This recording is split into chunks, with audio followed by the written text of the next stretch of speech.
1990 में जब लालू जी आए तो उन्होंने एक वादा किया, सामाजिक न्याय का वादा किया कि सामाजिक न्याय हुआ कि नहीं, लेकिन हम मानते हैं कि उन्होंने सामाजिक न्याय का वादा किया और अपनी तरफ से जो कर सकते थे भली भांति किया। अब महिला मुख्यमंत्री बनना चाहिए। अब हम महिला मुख्यमंत्री देखना चाहते हैं। बिहार के इतिहास में, बिहार के राजनीतिक इतिहास में सबसे अधिक सीटों पे जिस पार्टी ने चुनाव लड़ा वो पार्टी आज आपके सामने है। जमीन से जुड़े हर धर्म, हर जाति के पढ़े लिखे लोगों को टिकट दिया, फिर भी लगभग 100 हमारी उम्मीदवारी खारिज कर दी। और ये कोई मामूली सीटी नहीं है, ये विकास के इंजन की सीटी है, कल कारखानों के शुरुआत की सीटी है, स्कूल कॉलेज में विद्यार्थियों को बुलाने की सीटी है। और सीटी एकमात्र चुनाव चिन्ह है जो सिर्फ नजर नहीं आता, वो सुनाई भी देता है। और आज वो दिन आ गया है बिहार में कि अब सिर्फ नजर आने से काम नहीं चलेगा, अब सुनना भी पड़ेगा। और कितना भी ये लोग बदलाव का नारा कर ले, बिहार बदल ही नहीं सकता। हमारे अलावा कोई इंडस्ट्रीज लगा ही नहीं सकता, और ये तो और भी नहीं लगा सकते। आज के बोलने की शुरुआत तो सीटी बजा के ही होनी चाहिए।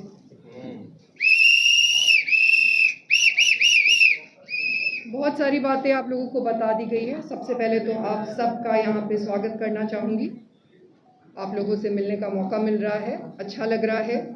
आप लोगों को भी जानने का मौका मिल रहा है। कुछ बातें हैं घिसी पिटी हैं, लेकिन मुझे लगता है कि फिर से बताने की ज़रूरत है। कुछ लोगों को याद होगा, भली भांति याद होना चाहिए। आप लोग तो मीडिया के प्रबुद्ध लोग हैं। 2020 में 8 मार्च को जिस दिन इंटरनेशनल महिला दिवस था, उस दिन आप लोगों को हमारे बारे में पता चला। पुष्पम प्रिया चौधरी हमारा नाम है। हमने एक पार्टी बनाई जिसका नाम द प्लूरल्स पार्टी। हम लोग तो छोटे दल हैं, इसलिए ये सारी बातें भी एक बार फिर से बता देना चाहेंगे। और सबसे अधिक सीटों पे हमने ही चुनाव लड़ा। बिहार के इतिहास में, बिहार के राजनीतिक इतिहास में सबसे अधिक सीटों पे जिस पार्टी ने चुनाव लड़ा वो पार्टी आज आपके सामने है। सिर्फ इतना ही नहीं, सबसे कम दिनों में चुनाव लड़ा। हमारी पार्टी को रजिस्टर नहीं किया जा रहा था, हमें सुप्रीम कोर्ट जाना पड़ा, तब जाके हमारी पार्टी को रजिस्टर किया गया। मात्र 20 दिन मिले और फिर भी हमने चुनाव लड़ा, क्योंकि कमिटमेंट किया था, 8 मार्च को ही कह दिया था। कोविड आ गया था, उसके बावजूद चुनाव लड़ा और सबसे अधिक महिला उम्मीदवार उतारे। 148 हमारे उम्मीदवार थे, लगभग 100 उम्मीदवारी खारिज कर दी गई। वो भी भारत के इतिहास में पहली बार हुआ। यहाँ पे जो बाकी पार्टियां होती हैं उसके लोग तो उतने पढ़े लिखे भी नहीं होते, फिर भी क्या आपने आज तक ये सुना है कि किसी की उम्मीदवारी खारिज कर दी गई हो? एनडीए की, महागठबंधन की, जदयू की, किसी की भी सुना है? हमने सिर्फ जमीन से जुड़े हर धर्म, हर जाति के पढ़े लिखे लोगों को टिकट दिया, फिर भी लगभग 100 हमारी उम्मीदवारी खारिज कर दी। तभी भी सबसे ज़्यादा सीटों पर जिस पार्टी ने चुनाव लड़ा था वो प्लूरल्स पार्टी थी। एकमात्र पार्टी जिसके किसी भी उम्मीदवार पे किसी भी तरीके का कोई आपराधिक आरोप नहीं था, वो भी द प्लूरल्स पार्टी ही थी। तो ये सब हो गई पृष्ठभूमि इस पार्टी की। अब आज यहाँ क्यों आए हैं? हमने इलेक्शन कमीशन से मांग के और ये चुनाव चिन्ह लिया है जो सीटी है।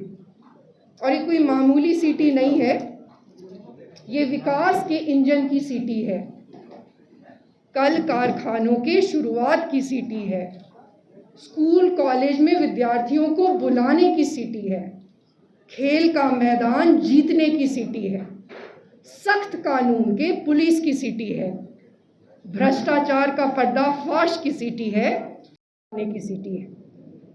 इसीलिए सीटी लिया है। और सीटी एकमात्र चुनाव चिन्ह है जो सिर्फ नजर नहीं आता, वो सुनाई भी देता है। और आज वो दिन आ गया है बिहार में कि अब सिर्फ नजर आने से काम नहीं चलेगा, अब सुनना भी पड़ेगा। खास करके महिलाओं को भी सुनना पड़ेगा, सिर्फ नज़र आने से काम नहीं चलेगा। 1990 में जब लालू जी आए तो उन्होंने एक वादा किया, सामाजिक न्याय का वादा किया। हम मानते हैं, अब जो जनता इस पे कर सकती है डिबेट कि सामाजिक न्याय हुआ कि नहीं, लेकिन हम मानते हैं कि उन्होंने सामाजिक न्याय का वादा किया और अपनी तरफ से जो कर सकते थे भली भांति किया। फिर नीतीश जी आए, उन्होंने कहा लॉ ऑर्डर बहुत ख़राब है, बिजली की व्यवस्था खराब है, सड़क खराब है, हम ये सब बनाएंगे। जब तक नीतीश जी अपने पूरे होशो हवास में थे, कानून व्यवस्था भी अच्छी ही रही, लगभग बिजली और सड़क भी बना ही दिए थे। आज हम यहाँ पे वही वादा कर रहे हैं जो हमने 2020 में किया था। सबसे पहले बिहार में अगर इंडस्ट्रियलाइजेशन शब्द का किसी ने प्रयोग किया तो वो हमने किया था। उससे पहले कभी भी बिहार में उद्योग लगाने पे चर्चा ही नहीं होती थी। हम ही ने एक कैंपेन किया था जिसका नाम था लेट्स ओपन बिहार। हमने घूम घूम के वो सारे कल कारखाने दिखाए जो इन्होंने बंद कर दिए हैं। अब तो सब कह रहे हैं कि होगा। सिर्फ हम लगा सकते हैं इंडस्ट्रीज यहाँ पे, ये लोग लगा ही नहीं सकते। हमने तभी भी कहा था कि सभी जिले में स्पेशल इकोनॉमिक जोन्स बनाएंगे और कम से कम 5000 एकड़ में वो होगा, तभी बिहार बदलेगा। और कितना भी ये लोग बदलाव का नारा कर ले, बिहार बदल ही नहीं सकता। हमारे अलावा कोई इंडस्ट्रीज लगा ही नहीं सकता, और ये तो और भी नहीं लगा सकते क्योंकि हमारे बहुत ही दबाव बनाने पे 2020 में माननीय मुख्यमंत्री जी ने कहा कि यहाँ तो समुद्र ही नहीं है तो कैसे लगेगा।